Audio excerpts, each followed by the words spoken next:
Hello, you are the first question of our tour. How are you? Hi, I'm good. How are you? Doing great. Good. My name's Mackenzie. It's so awesome to meet you. I think you're awesome.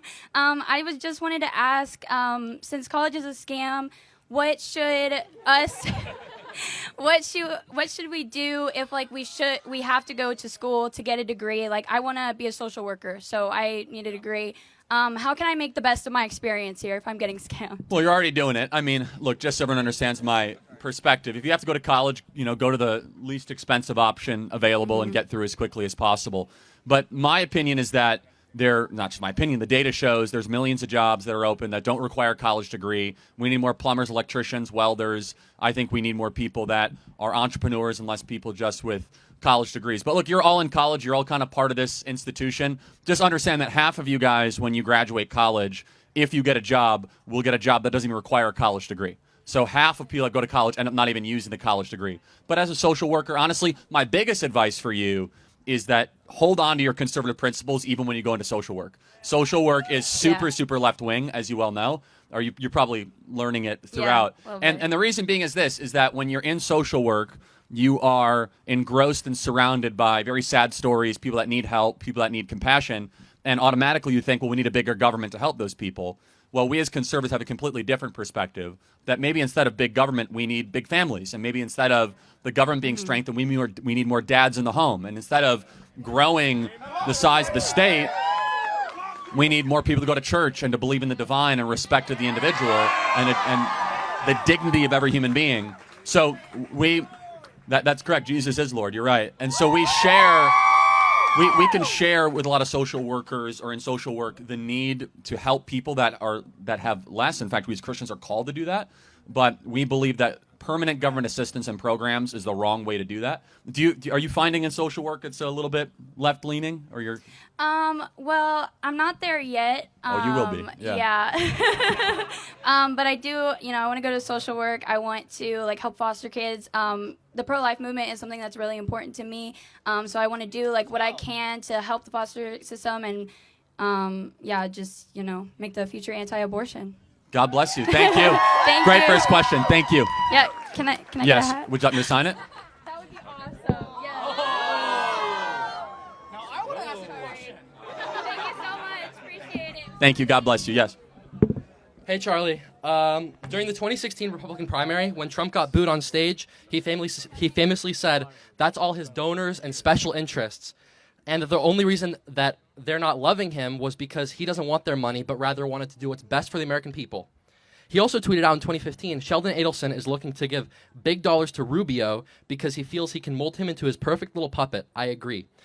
In 2024, not only has Trump appointed Little Marco as his Secretary of State, but has also accepted $100 million in political contributions from the widow of the very same donor who he called out in 2015. Miriam Adelson, yeah. Miriam Adelson. If the foundation of MAGA was to be a raw, authentic movement in the face of overwhelming establishment corruption, why did Trump accept hundreds of millions of dollars in political contributions from mega donors? Well, you have to finance your campaign somehow, right? And we won. In 2015, he financed it himself. He was self-funded. He ran in the primary. He did. You're right. Right. Yeah. But look, you have to accept money from different coalitions of people. Are you glad Trump won? To some extent, yeah. Okay. To what extent are you not happy he won? I think he doesn't represent the same thing that he represented in 2015. Okay. Tell me why. In 2015, he represented a political outsider. He was not the establishment. He was a stark contrast from the establishment. He was opposing Marco Rubio, Jeb Bush, the Bushes. So in practice, how is Trump not governing as an outsider? He literally just fired 300,000 people in the last month. We have, he got rid of USAID. He's ending the Russian-Ukrainian war. Of course. Border crossings are down 95%. I mean, how's he not an outsider? Of course he's an outsider from the previous administration, the Biden administration, but he's not really the same Trump that he was in 2015. I think he's better. He's better? Yeah. Really? I mean, but let's go through the list. Think about it. I mean, in every single element, the first term he didn't get rid of USAID. First term he didn't say he wanted to get rid of the Department of Education. The first term he did not say we're going to have the largest deportation effort ever, of which we are doing.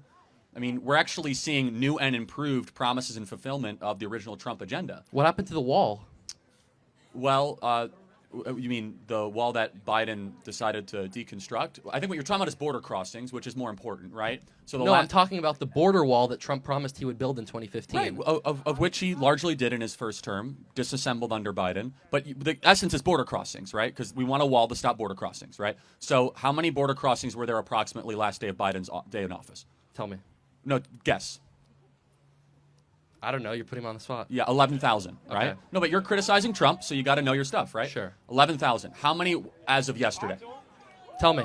124. Wow. So we went from 11,000 to 124. But so what President Trump has done, so obviously you care about stopping the flow of people coming into the country, course. right? So President Illegally. Trump has now said from 11,000 to 124, 95% decrease, almost a 98% decrease. So he's doing, through executive action, the things that Biden refused to do. But yeah, I think it's new and improved. I think it's an exciting, amazing new administration. But I want you to be very clear and crisp. What are your objections to what he's doing versus 2015? Again, I really got to hone in on he didn't promise during the campaign that he'd build the wall. In 2024, his campaign never talked about building the wall. No, he said the largest deportation force in the history of America, of which we're seeing right now. Child rapists, child sex traffickers, and predators are being deported on a daily basis. Okay. And yes, by the way, the wall is being built. The biggest reason the wall was ever put into question is because of federal judges that were blocking the construction of the wall. So he had to get more creative. You know what he's done in this term they didn't do the first term? He's mobilized the military to actually run the southern border, and he has designated the cartels as foreign terrorist organizations with use of lethal force actions against them. So it feels as if you're trying to find complaints against him. I'm trying to understand where you're coming from, because this Trump 2.0 is 100 times better than the first Trump term. Well, it just seems like he's a different Trump than the Trump in 2015. Okay, but use evidence, not emotions. Right. So what evidence do you have? Not like it feels, it seems. Like what evidence do you have? My evidence is that my original question, he took hundreds of millions of dollars and he didn't build the wall. But no, we've already been through that. For example, like the border crossings are coming at an all-time low. The wall is I'm not talking about border crossings. But you build a wall to prevent border crossings. So if you can get border crossings low without a wall, then it's even... And to establish sovereignty and No, to... of course, look, he will build those things. I just find it interesting. I'm just trying to get down Will to the he element build the of it. wall? If courts allow him to, of course he will. I mean, obviously. But he has the biggest mandate that he will ever have. And he is fulfilling it every single day. So, did you vote for Trump? I abstained from voting. You abstained from voting? Okay, well, I'll say one thing. I hope you enjoy a better America, because even though you didn't vote for the right candidate, you're going to enjoy a better country thanks to President Donald Trump. Thank you so Mr. much. Kirk. Thank you. Yes. How's it going, Charlie? Good. How are you? Good. My name is Camden. I've been a supporter for you from a long time. And I have a quick question, or two quick questions. The first one is, why are colleges getting so much more liberal in this generation specifically, and what can we do about that? Well, I will say students are becoming more right-wing. I mean, this is amazing. By the way, Gen Z was the biggest move towards Donald Trump of any demographic and generation this last November. So thank you guys for that. It was a major move. Would you say this campus is pretty liberal? Yes. Yeah. Very. Do you guys feel as if on campus that if you speak out as a conservative, you are graded differently? Yes. Yeah. So you guys feel as if you say a conservative view, you'll be graded negatively? Yes. Yeah. So tell me more about that. I would just be curious. I'm in an economics of women and work class, and I'm like the only one in the there's class. an economics of women Yes, and it was required. It was required. And I'm the only pretty much conservative in the class that believes that the gender pay gap is a myth. That Well, yeah, obviously it is, yeah, of course. but they're so stern on grading as if there is one. So if I say something that's against that, then I'm graded differently. This proves my point that college is a scam. You should not be forced to go into debt to study things that are not true. Right. I reject the whole premise. But yeah, look, part of the problem is that it's taxpayer funded. President Trump is waging a war against the college cartel, which is amazing, saying that federal taxpayer money will not go to schools like this if they teach garbage like critical race theory, DEI. It's going to be a process actually unfolding that. But yeah, the other problem is that these professors have never done anything in the real world, many of them. They have lived in their kind of circles of abstractions for their entire life. And again, I truly believe that if you were to go, and I'm not saying everyone should not go to college, but I think it's actually something you should consider. I think that doing a gap year instead of just going right into college and spending the equivalent money, like if I could ask, are you in state or out of state at this school? In-state. You're in state. What is the tuition, all-in cost tuition, room and board here? Way too much. Can I 40,000, 50,000, 7,500 all in? The person at the mic, but yeah. I have bright future, so it's different for me. But Okay, but you got to give me some idea. Around 20. With tuition, room and board, and everything, Yeah. all in. Okay, so it's subsidized by taxpayers though, but that Right. it's a separate issue. Okay, so but for $20,000, I think you could better spend that money, quite honestly, experiencing other cultures, getting another job, like doing things outside of just the walls of this school. That's why I'm such a critic. And I'll just be honest. I employ 1,000 people at Turning Point. I don't care where you went to college. Employers do not care where you went to college. They care about can you do the job. And we are seeing a change in the workplace, and college will be the last ones to adjust in this broken, outdated model. Is that it's much more like sports teams, which is like, what is your skill? What do you bring to the table? Not like where did you go to college or how long you were there. We're seeing the kind of emergence of a free agent system, if you will, based on skill and merit. So anyway, hope that answers your question. Thanks, man. I have one more question. Yeah, really quick. Okay, so I'm a Christian and I'm pro-life, right? And there's a lot of conservatives who also believe in the death penalty. But my question is, how can you believe in the death penalty and also be pro-life? I mean, it's a great question, but let me just. I think it's logically contradictory. Right. So, if I may use a young lady as a so let's pretend she was pregnant, okay, and there was an unborn human being in utero, and let's pretend he is on death row for murdering 5 people. There's a difference. That baby did nothing wrong in utero. He used his agency to go kill 5 other people. And as a Christian, the only law that is repeated in all 5 books of the Torah is that if you take a life, your life will be taken. Can I counter? Yeah, so please. Paul killed Christians before he wrote 13 books of the Bible. So how do we? Well, yeah, I mean, handle that? he obviously repented and gave his life to Christ and became a super amazing disciple. I guess the question is, do we believe in the ultimate administration of justice? And I think, of course, you do. If you take a life, your life should be taken. But making a moral equivalency of an unborn baby that has done nothing wrong, which, by the way, we have no problem slaughtering, right? I do. Well, no, I'm saying as a country, right? We over 1.5 million a year, and then we say, oh, well, this guy who burned an entire house down and killed 5 people, we need to feel sorry for them. Now, this is not you, but I could turn it on its head that bleeding heart liberals will say they feel more sorry for the person on death row than for the baby in the womb that never had a chance to live. And so, for me, I think the person that, I think the death penalty should only be used very rarely, very sparingly, and should be done quickly. In fact, I even think that we should bring back, public executions on certain people. No, but think about it. I think that, and you guys should laugh, but it should be done. You guys should laugh. But think about it. Some of these crimes are so heinous against humanity that it must be done as a statement and not say that, we're gonna make you a sympathy. So, for example, I think that Luigi Maggioni guy, I think he should get the death penalty. I think that if you're going to go kill someone in the back of the head in the streets of New York and act as if I should be sympathetic because you didn't get a health care premium you didn't like, I think you should get the death penalty for that. I think if you take a life, your life should be taken, and it should be done, obviously, through a jury of the peers. So anyway, that's how I would respond to that. It's the administration of justice, and it's also, more specifically, the life in the womb has not hurt anybody else. Right. The person on death penalty definitionally has hurt somebody else's life. Thank you. And then Appreciate it, yes. Since I don't have a lot of time, Yeah. if I had more time to ask more questions, Yeah. can I get you on my podcast in the future? Maybe. All right. Here's my hat. Thank Thanks, you. man. Thank you. All right. If you guys disagree, you're welcome to cut in line. But yes, sir, next question. Hey, so my name's Anderson. I agree with you on most things, but I disagree. I think I disagree with you. You can correct me if I'm wrong. On kind of the Republican Party's current stance on the Department of Education.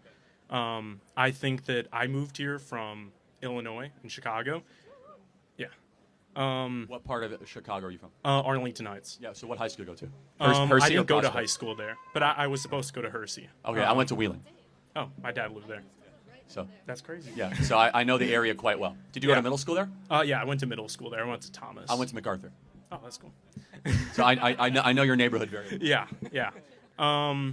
And so how I've seen like kind of the changes from moving down here from the north it seems like there's like this very like antagonistic view with education, which I didn't have in Illinois, at least in the part that I lived in, because it was a well-off suburb. But I see the Republican Party moving far closer to like getting rid of it. And I think that having a tool to keep schools responsible based on the curriculum that they're teaching is far more valuable than getting rid of it just because there's so many problems with it.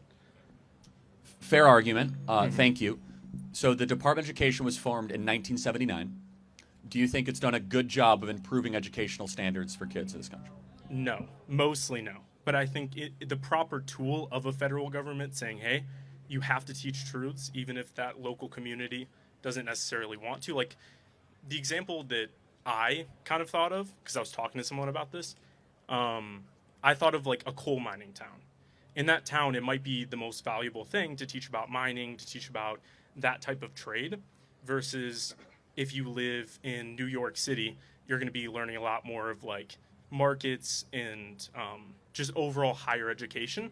And I think that that's unfair to the people who are born into that area, just because that area needs that economic development. So, fair question. So, what you're saying is, from a more conservative slant, probably, that a federal Department of Education that actually mandates the right things from the top down. Yes.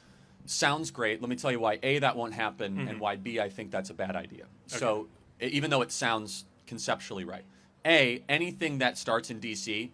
with a good intention will be taken over by the cancer, the woke tumor and the woke cancer. It metastasizes and envelops the entire thing, even if it has a really good intent.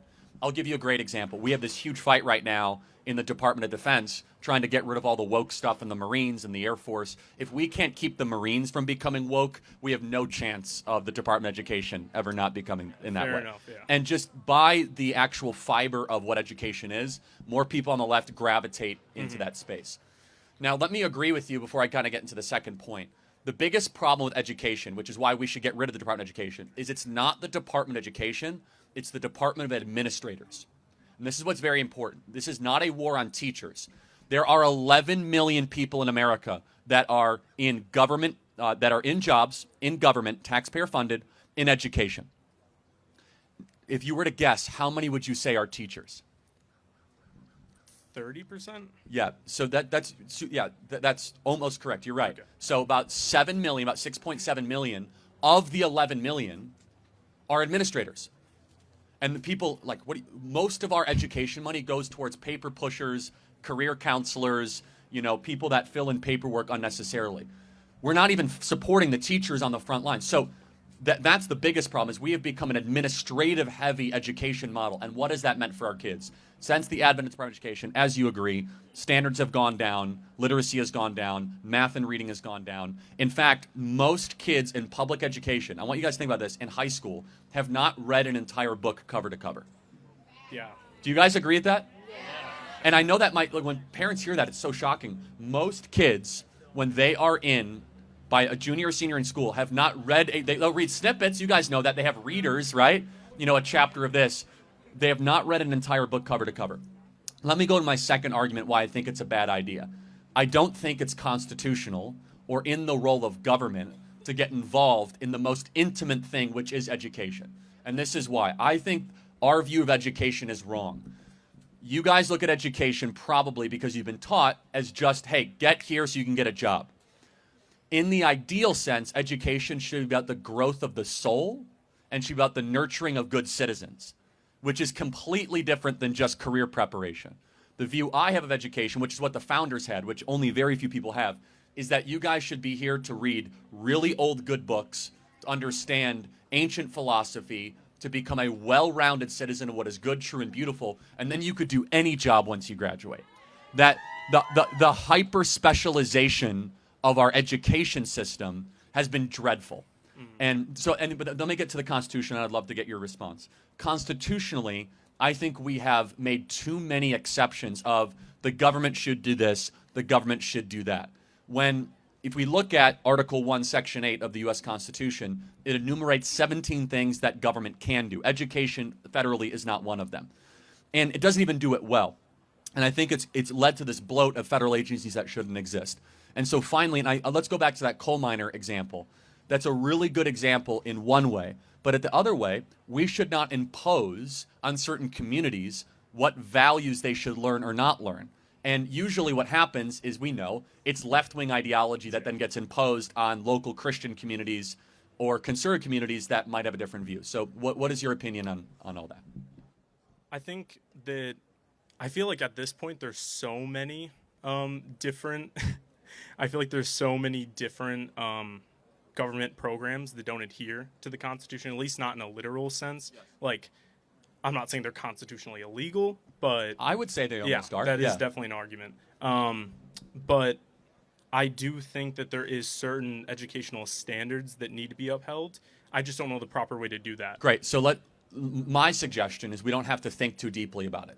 Is we already know what that looks like, which is that the states should run the education as they see fit, and the federal government should remove. Because we know back in the 50s, 60s, or 70s, we had much higher literacy rates, much better math scores. We've gone down. We're like 26th now in education, yet we're spending $250 billion a year on the federal Department of Education, mostly on administrative paperwork. So I think we need to empower more families.